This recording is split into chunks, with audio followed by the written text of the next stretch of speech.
Hay mucho para compartir en esta historia de la Fundación Hjelpe Middelfunda. Carlos Caballero está en Oslo, nos está viendo en este momento. Carlos, bienvenido a La Mañana en Casa. Para vos creo que buenas tardes, ¿cómo estás? Muy bien, gracias. Bueno, muy amable por invitarme. Es la tercera vez que estoy con ustedes, ¿no? Ujú.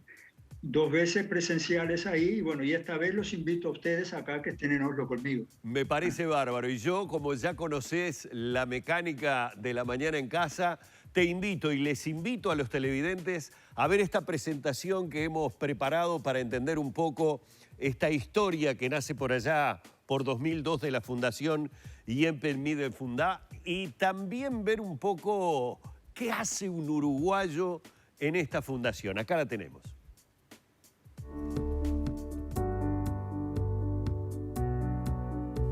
Acuciado por la crisis de 2002, el uruguayo Carlos Caballero se mudó a Noruega, donde había estado exiliado entre el 77 y el 84, trabajando como docente. Atento a la situación que se vivía en nuestro país, junto a un grupo de amigos, decidió crear una fundación con la finalidad de reunir material sanitario para enviar a Uruguay. Tras suscribir un acuerdo con el Centro de Ayudas Técnicas de Oslo y Akershus, pudieron acceder a insumos con muy poco uso, como sillas de ruedas y andadores, que cargaron en un contenedor y subieron a un barco que 28 días después tocó puerto en Montevideo. Lejos de contentarse con ese envío, continuaron negociando con el gobierno de Noruega y empresas privadas, mientras cada día se sumaban más y más personas con ganas de colaborar. Hasta el momento, la Fundación ha enviado más de 130 contenedores, la mayoría a Uruguay, pero también a otras regiones de América, desde Tierra del Fuego hasta Haití. Camas especiales para quemados, mesas de anestesia, camillas de traslado, colchones, sillas de todo tipo, impresoras braille, bisturís electrónicos, equipamiento de cocina hospitalaria, miles de computadoras y hasta ambulancias totalmente equipadas han cruzado el Atlántico en los últimos 20 años para colaborar con hospitales e instituciones benéficas de todo el país. Pero el trabajo de los integrantes de la Fundación no se limita a enviar insumos, aunque sería suficiente. También hacen hincapié en la transmisión del conocimiento, organizando videoconferencias y cursos presenciales a cargo de especialistas noruegos. A lo largo de las casi 2 décadas de trabajo, han recibido varios reconocimientos internacionales, desde el Premio Madre Teresa en 2017 y el San Felipe y Santiago, otorgado por la Intendencia de Montevideo. Ni siquiera la pandemia logró detener la labor humanitaria de los miembros de Hjelpe Middelfundet, que no le temen a los más de 20 grados bajo cero del invierno noruego, a la hora de demostrar que la solidaridad entre los pueblos es posible. Bueno, y yo debería haber dicho en realidad que hacen 2 uruguayos, porque como veíamos allí, Carlos, 2 uruguayos y una noruega fueron quienes, a partir del 2002, creo, inician la fundación. Contanos un poco, para quienes de repente hoy pueden tener un primer contacto con esta historia, cómo surge el crear esta fundación, que no solamente a Uruguay, sino ya vamos a estar hablando a varios países de América Latina, también en África, le ha brindado apoyo y ayuda. Bueno, un poco en el resumen que ustedes hicieron ahí aparece el por qué, en qué momento, por qué fuimos motivados para crearla, ¿no? Que fue en realidad una noruega, Marianne Irgenshagen, que es la presidenta actual y fundadora de la fundación, conmigo que la fundamos, y un compañero uruguayo también que hoy fallecido, ¿no? Y bueno, pero después se fueron sumando evidentemente más uruguayos y noruegos, ¿no?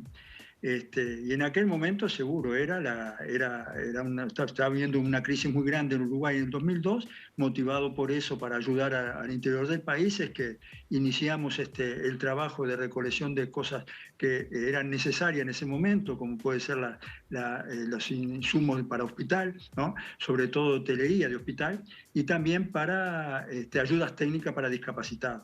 Y eso fue lo primero, enviar un contenedor. Pero ahora ya van 138. 138 contenedores, y lo primero que debo preguntarte es cómo se hacen de esos materiales. Bueno, nosotros actualmente, bueno, claro, después de un tiempo grande de trabajo, Sí. logramos tener reconocimiento con las autoridades noruegas y nos empezaron a ceder instrumentos a través del Ministerio de Desarrollo Social de aquí de Noruega, ¿no? Y también de empresas privadas, ¿no? Y de hospitales y de Ministerio de Salud de Noruega, ¿no? O sea que nos empezaron a nutrir de una cantidad de instrumentos en vista de que vieron la seriedad del trabajo y que llegaba realmente a cumplir los fines para lo que eran pedidos, ¿no? En Noruega existe así una ley que por cada persona con discapacidad, de acuerdo al diagnóstico que tiene, recibe el instrumento que necesita. Entonces hay un recambio permanente de los instrumentos y bueno, muchos de esos recambios es que nosotros recibimos. Después de un chequeo de calidad, ¿no? Hay, el recambio muchas veces va para algunas comunas menores, ¿no? o para nosotros, ¿no? Y también recibimos, como decía recién, de empresas privadas, ¿no? Claro, recién veíamos en la presentación fotografías en donde se veían algunos de los tantísimos elementos que en esos 138 contenedores que han salido llegan a diferentes partes del mundo, fundamentalmente nuestro país. Pero yo recién decía, hay otros países de América Latina e incluso de África en los que ustedes han tenido también esa colaboración. Sí, bueno, sí, con Uruguay, en total nosotros hemos mandado bastante más arriba de 25 millones de dólares en instrumentos, ¿no?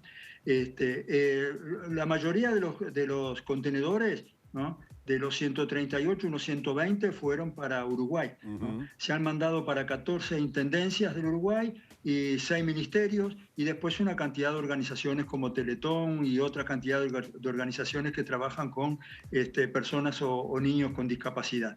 Pero también mandamos para Cuba, para Haití, para República Dominicana, ¿no? Para Argentina y para República Saharaui, Democrática Saharaui en África. Carlos, ¿y cómo se inicia tu contacto, tu historia? Acá me voy a alejar un poco del tema de la fundación, que es lo que nace en 2002 a causa de la crisis financiera que padece el Uruguay, pero ¿cómo es que nace tu historia de llegar y de terminar en Noruega? Para empezar por un tema, hasta diría que de idioma, de costumbres y hasta de clima. Bueno, sí, bueno, yo fui exiliado político. En el 77 llegué a Noruega como exiliado político. Ajá. Ahí estudié de maestro, ¿no? Me recibí. Después en el 84 con la democracia volví a Uruguay y después volví a Noruega con el 2012 con la crisis, ¿no? Yo tenía trabajo pero no tenía sueldo en Uruguay. Entonces, y acá en Noruega tenía trabajo porque era maestro recibido, entonces volví. Y bueno, y ahí empezamos enseguida con la fundación, ¿no? En el 2002. Y decime, Carlos, ¿hoy en día seguís ejerciendo como maestro en Noruega? No, ahora estoy jubilado, ¿no? Entonces me dedico más a la fundación, ¿no? Claro. Entonces, y bueno, y divido un poco mi vida, porque ahora estoy unos cuantos meses en Uruguay. Yo tengo toda mi familia en Uruguay, ¿no? Tengo 4 hijos, 6 nietos y una bisnietita, ¿no? Entonces, que bueno, mi bisnietita está desgraciadamente ahora con COVID y una nieta mía también, ¿no? Pero lo están superando. Y la bisnietita es pequeñita, ¿no? Pero tengo toda mi familia ahí, ¿no? Carlos, y aprovecho que me mencionás esto, obviamente que deseando la pronta recuperación, para preguntarte, tú estás ahí en Oslo, en materia de coronavirus, en materia de pandemia, ¿cómo se ha manejado la pandemia y cómo es la situación actual de Noruega? Bueno, es bastante diferente que en Uruguay, ¿no? Las noticias que nos llegan de Uruguay son bastante terribles, ¿no? Yo tengo fallecimiento, ayer falleció un amigo íntimo, ¿no? Hoy otro amigo está internado en STI y hablo de mi familia, una hija con COVID que ahora lo está superando, una nieta que lo está superando y una bisnietita, ¿no? Acá en Noruega ha llegado el informe de la CNN en cuanto a los problemas con las ollas populares y ha llegado las primeras planas de New York Times colocando a Uruguay como el peor país en cuanto a muerte, ¿no? Y si comparamos, por ejemplo, Noruega con una cantidad de habitantes de 5.400.000, o sea, 2 millones más que Uruguay, tiene una cuarta parte menos de muertes, de fallecidos, ¿no? Es porque se han tomado otro tipo de medidas que han favorecido realmente la defensa de la vida, ¿no? Una cosa que dicen los noruegos permanentemente es que hay una cosa que no se vuelve, y es de la muerte. Y por eso hay que conservar la vida. Y para eso las restricciones, hay muchas restricciones, acá está todo cerrado, ¿no? Actualmente, a pesar de que hay muy poca, que no hay prácticamente muerte cero en este momento, pero y los noruegos defienden esa posición porque justamente, ¿no?, está la vida de por medio y, bueno, y defienden su propia vida. ¿Y cómo marchan con el tema de vacunación? La vacunación va bastante lenta acá, ¿no? Hay un 40% de vacunados hoy he estado escuchando al ministro que va a haber, la vacunación total va a ser en agosto, ¿no? El ministro de Noruega, claro. El ministro de Salud de Noruega, ¿no? Pero va media lenta la vacunación, ¿no? Se da así que tenían este acuerdo con AstraZeneca y, bueno, la prohibieron acá la AstraZeneca, la detuvieron, ¿no? Por algunos problemas de embolia que hubo en algún personal de la salud. Entonces, esa vacuna ha llevado que una parte de la programación de vacunación que había se tuvo que limitar por terminar con esa vacuna, ¿no? Bien, te saco ahora del tema pandemia para volver con el trabajo de la Fundación que, como bien me decías, ahora aprovechando un poco tu tiempo como maestro jubilado, además de la familia, dedicado de lleno a la Fundación. Aparte de el apoyo que reciben de las propias autoridades noruegas, ¿ustedes realizan campañas a nivel de empresas privadas, es decir, como de recolección de fondos o, por ejemplo, de la habilitación para esos materiales que, como decías recién, han superado ya los 25 millones de dólares en insumos que han enviado? Bueno, no, la relación, nosotros primero no trabajamos con fondos económicos, ¿no? No recibimos ni solicitamos tampoco ningún apoyo económico, ¿no? Porque lo nuestro es de cooperación, o sea que claro, los organismos y las instituciones que reciben pagan los costos, ¿no? Nosotros nos abocamos a conseguir los materiales. En eso sí está nuestra tarea, ¿no?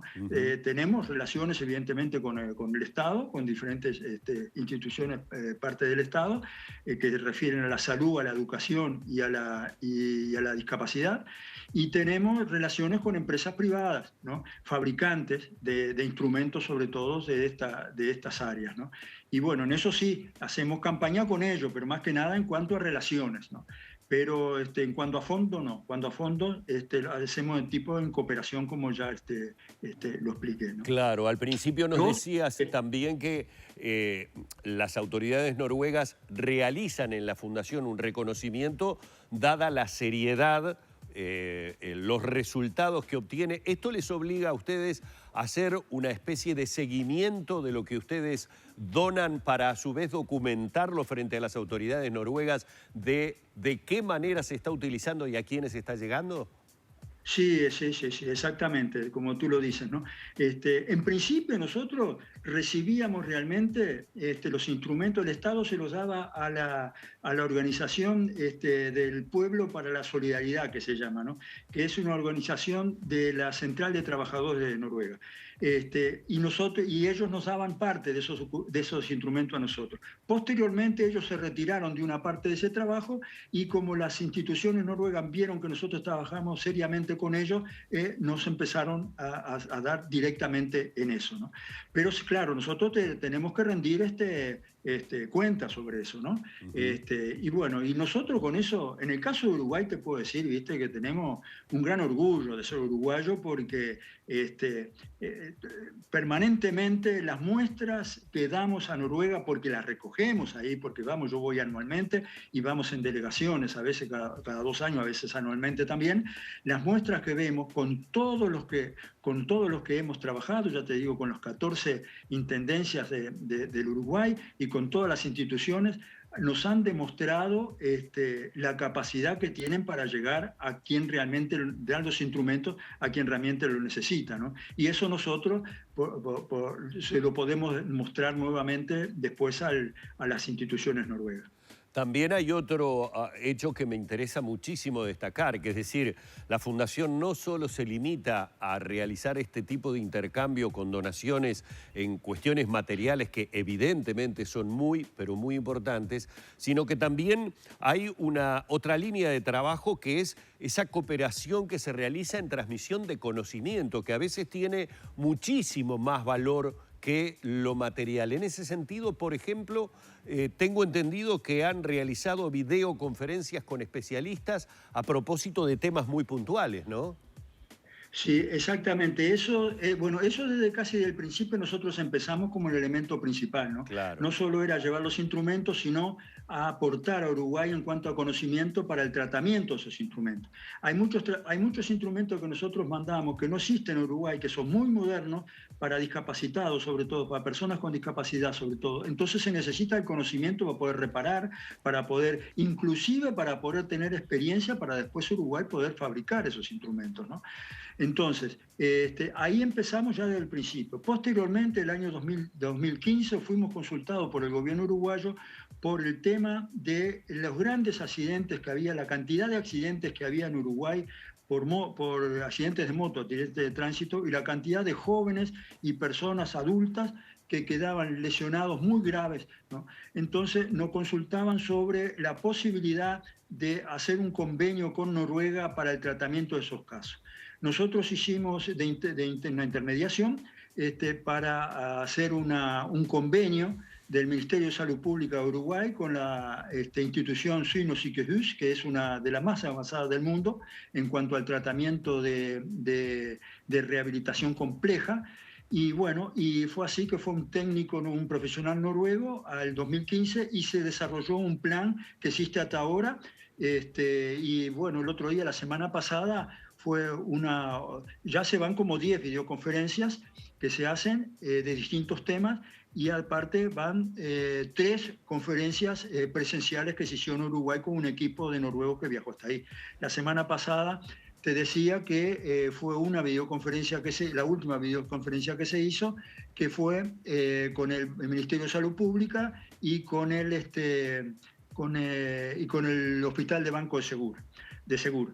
También la semana pasada se inició con un proyecto nuevo que abarca la Intendencia de Montevideo, la Intendencia de Canelones y 300 ciudades del Mercosur sobre la rehabilitación a través del deporte, ¿no? Y bueno, fue con un éxito total.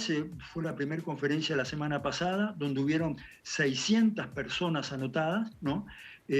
Donde se va al término de ese curso, que son de 7 videoconferencias, se le va a certificar una certificación del Mercosur para quien haga esos cursos. Bueno, realmente, como lo decía, ¿no? Otra línea de trabajo que es realmente fundamental en el trabajo ya realmente excepcional que desde el 2002 vienen realizando con la Fundación. Me queda un minuto y quiero dedicártelo directamente a Carlos papá, a Carlos abuelo y bisabuelo, y dejártelo para que, sé por la preocupación que obviamente a la distancia estás pasando, saludes como vos quieras a tus seres queridos, agradeciéndote muchísimo el haber podido tener este contacto contigo.